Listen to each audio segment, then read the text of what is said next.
For number 4, it says that we can solve by the method of our choice. So we can either use the elimination method or the substitution method. I'm going to use the elimination method. So I want to eliminate one of my variables.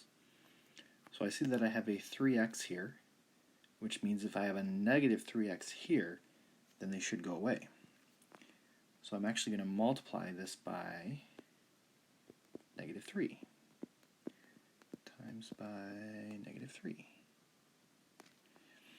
So my top equation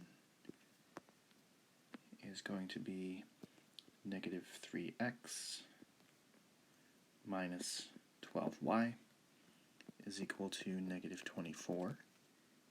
And my bottom equation is not changing because I didn't multiply it by anything.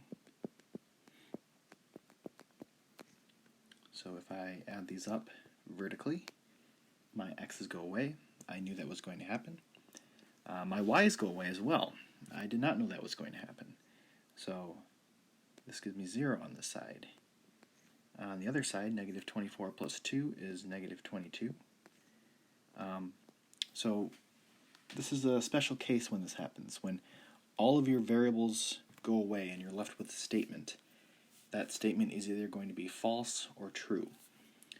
0 is not equal to negative 22, so this is false, which means it's no solution. There is no x and y value that work in both of these equations. Graphically, this means that they are parallel lines,